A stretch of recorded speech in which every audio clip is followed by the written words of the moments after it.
Alhamdulillah, alhamdulillahillazi hadana lihaza wa ma kunna linahtadiya laula an hadana Allah.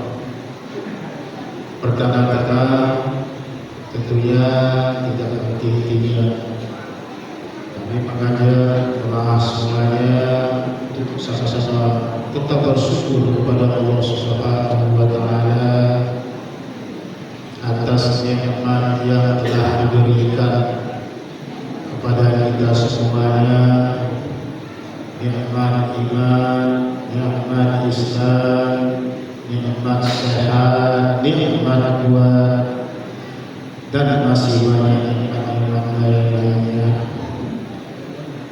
Tentunya pada malam hari ini, alhamdulillahnya dengan nikmat-nikmat Allah yang dikaruniakan kepada kita, sehingga kita masih mampu untuk hadir di masjid yang kita cintai ini, yang sama-sama kita banggakan, yaitu Masjid Jami' Al-Mustalah, guna untuk menjalankan salah satu tugas dan kewajiban kita, yaitu menunaikan sholat Isya dan insyaallah dilanjutkan dengan sholat tarawih dan witir secara berjamaah. Salawat serta salam senantiasa tercurahkan kepada junjungan besar Nabi Muhammad sallallahu alaihi wasallam, allazi qad hamalana min adh-dhulumati ila an-nur, yang telah membawa kita dari alam kegelapan yang disebut juga alam jahiliyah atau jahat zaman kebodohan, sehingga pada kesempatan hari ini, pada saat ini, kita bisa bersama-sama menikmati ajaran beliau di mana agama Islam.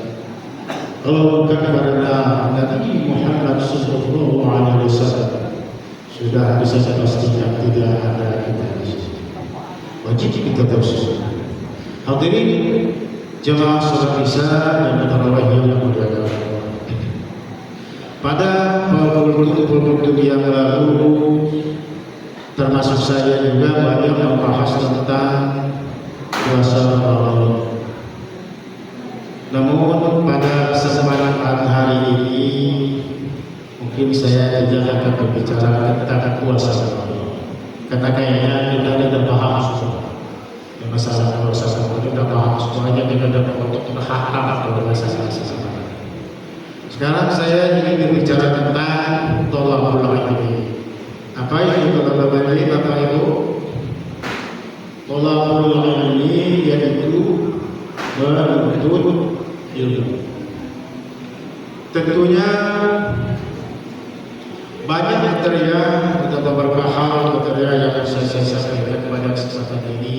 Bukan maksud saya mengajar, bukan pula maksud saya menggurui bapak-bapak dan ibu-ibu serta jemaah semuanya.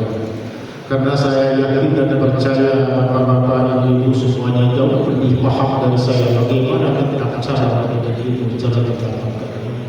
Cuman hanya saja saya menyampaikan salah satu dari nasihat dari imam kita, Imam Syafi'i radhiyallahu anhu, yaitu Imam Syafi'i di dalam salah satu kitabnya dia berkata, "Akhi, lan tanalul ilma illa bisyiddatin."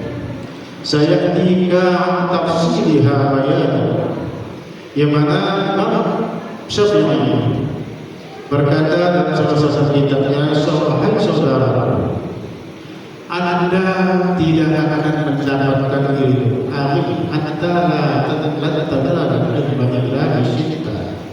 kecuali dengan enam syarat atau dengan enam perkara.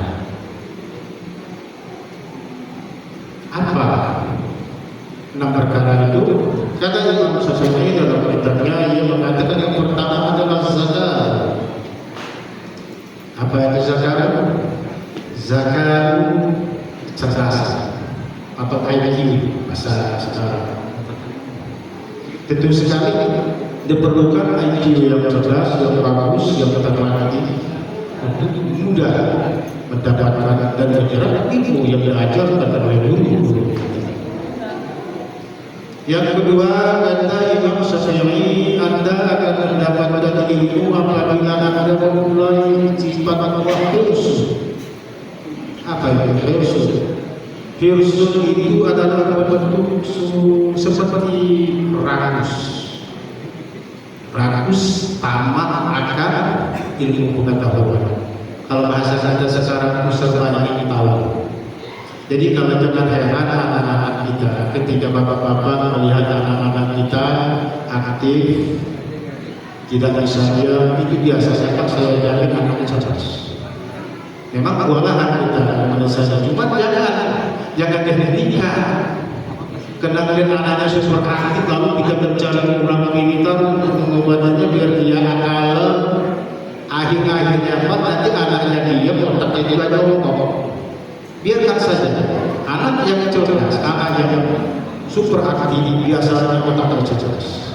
Itu salah satu saat kata Imam Syafi'i untuk kita cepat mendapatkan ilmu.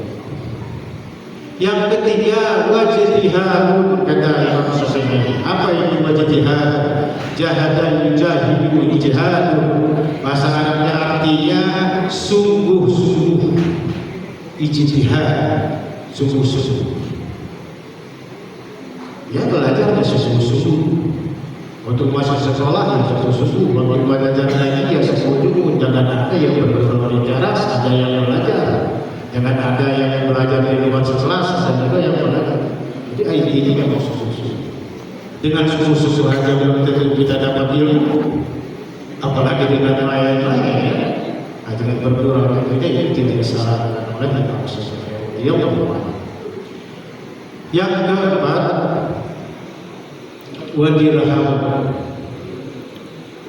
dirham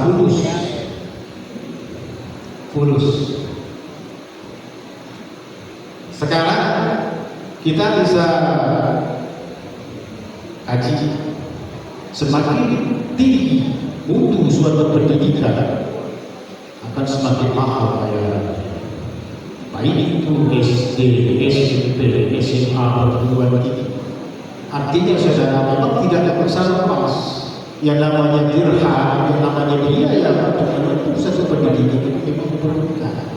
Bukan hanya sekarang. Dari zaman Imam Syafi'i tahun berapa tahun yang lalu yang ada kita ikuti sekarang. Beliau mengatakan bahwa salah satu syarat untuk mendapatkan ilmu itu adalah dirham, biaya. Nah, bagaimana dengan sekolah yang gratis? Tidak masalah. Yang penting anak-anaknya ijtihad tentang sungguh-sungguh. Toh gurunya juga tetap berbayar kalau pemerintah kalau sekolah yang gratis. Tapi itu tidak sesuai. Mana? Jangan sampai mental kita, anak kita yang kita sekolah atau sekolah tempat yang gratis atau tempat pengajian yang gratis, lalu kita kurang perhatian terhadap anak kita. Biarin aja anak saya sekolah dan sudah kalian ini salah. Ini yang perlu kita cacat ketika. Walaupun program pemerintah mengajar sekolah yang gratis, kita harus jaga, harus kita kawal bagaimana cara dalam belajar. Dulu Pak, waduh saya mau cerita. Jangan saya di pondok ini kalau belum subuh bisa tidur. Jam 4 harus bangun, duduk pada sejadah. Hafalan itu nggak ada yang sedikit. Otak kita begini. Jadi jangan. Sekarang ini kan kita sudah memanjakan anak-anak kita cara belajar ayat itu yang padahal dengan kemanjangan yang kita perlukan kepada anak kita ada salah-salah kita membutuhkan justru sesederhana anak kita. Jangan salah. Yang kelima ya. Yang kelima kata Imam Syafi'i was-suhbatul ustaz, bersahabat dengan guru, bergaul dengan guru, berteman dengan guru, bukan bermusuhan dengan guru. Halo, lalu bagaimana dengan pendidikan kita sekarang, saudara Bapak Ibu semuanya? Sama-sama kita ketahui mungkin masih banyak yang juga bersahabat dengan guru. berdekat dengan guru, rajin bertanya. Cuma tidak sedikit pula yang kita sama-sama tahu di media sosial, berita-berita ini gara-gara cukur rambut anak guru. Bapak hidup itu berjalan, jangan gara-gara itu apa namanya nih? Jika ternyata anak-anak alasan sakit itu menjadi perkara yang berakhir berjalannya. Bagaimana kita mau pintar? Kita terlalu terdekat sama anak kita, terlalu bicara boleh kita memperhatikan anak kita. Itu kita jangan terlalu seperti itu. Jangan saya Pak kecil itu bapak sesuatu bawa mengaji ataupun sesuatu dipukul dulu di sekolah atau di sekolah. Pulang saya tadi sejak ada anak saya dapat bantuan berbeda dari orang tua. Malah minta bapak yang ada. Itu saat kita rasakan bagaimana hasilnya. Begitu juga dengan anak-anak yang belajar di surau. Banyak Pak cerita yang pernah saya dengar. Gara-gara dijewer oleh guru ngaji yang anak-anaknya bercanda bergurau, pulang lama bersama bapaknya datang kepada guru ngajinya, bawa tolong angkat kaki gue. Wah, ini Pak yang kata Imam Syafi'i, wa sohbatul ustaz, bersahabatlah dengan guru, bahkan juga bisa dapat ilmu. Jangan datang tidak bagus, harus didekati, banyak bertanya. Pada hakikatnya Bapak Ibu semuanya, anak yang kita sekolahkan atau kita serahkan kepada guru ngaji itu pada saat dia membaca pertama itu adalah anak guru yang telah mendidik, bukan untuk anak kita di rumah yang anak kita. Jadi kalau kita sudah mempercayakan kepada guru, baik dan gurunya, insya Allah guru tidak akan terjerumus ke anak kita. Percaya saja, tidak ada yang guru yang tidak ingin anak kita. Pasti semua guru baik guru di sekolah atau guru ngaji pasti ingin murid yang pintar dan bisa seperti itu. Jangan harap anak kita pintar kalau kita tidak bisa mendidik anak kita. Dikit-dikit anak kita nggak ada kita bela, ini salah aja menjerumus ke anak kita terlalu juga. Maaf, saya bukan pengajar, cuma saya rada-rada saya bisa merasakan seperti ini. Saya pernah jadi guru Pak. Dulu waktu saya di Mahat itu setelah pendidikan 6 tahun, 1 tahun saya harus ngampiri guru 1 tahun, murid saya itu besar-besar. Ada yang tamat SMP, ada yang tamat SMA, ada yang tamat S. Jadi sedikit banyak saya tahu bagaimana pedih dan perjuangan seorang guru. Maaf.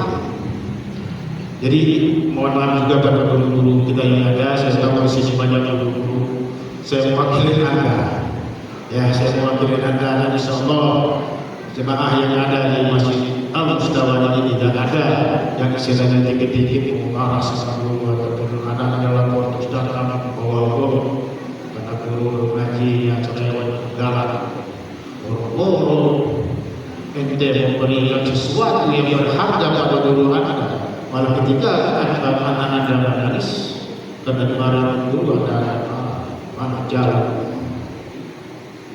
Yang terakhir kata Imam Syafi'i, waktu zaman dengan waktu yang lama. Jadi belajar itu agak secara instan. Dulu kita kalau nggak salah Pak Ustaz Tania kita pernah mengajarkan tahsin al-Qur'an yang bersejarah. Ada murid banyak, ada 10-20 orang. Mohon maaf, udah kita pelajari, kita tes dari Al-Fatihah aja. Maaf, banyak masih juga yang belum benar. Ketika kita benarkan, kita ajar, kita kasih contoh sebagaimana caranya yang benar, Fatihah yang benar. Kalau Fatihahnya sudah benar, Bapak Ibu semuanya, insya Allah yang akan seterusnya sesudah benar. Kenapa? Fatihah adalah umur kita. Tapi kelamaan muridnya berkurang nanti saja ya. Terdarus saja malam Ramadan terakhir ini cuma ya 3, 4, 5 orang. Coba kalau seandainya dulu terus terdarusnya belajar Al-Qur'annya ijtihad, sungguh-sungguh untuk waktu yang lama tidak menyerah, dekat dengan itu, rajin bertanya. Saya yakin berapa tahun yang lalu itu belum belajar secara kepada kita sesuatu itu. Dan jangan saya yakin juga yang harus di masjid ini ba'da salat tarawih akan teramai. Sekarang cuma 5 orang, 3 orang. Ini bagaimana generasi Al-Quran kita? Bukan hanya pendidikan dan pendidikan ilmu agama itu. Karena salah satu warisan yang paling berharga yang kita wariskan kepada anak itu adalah anak soleh yang akan mendoakan kita.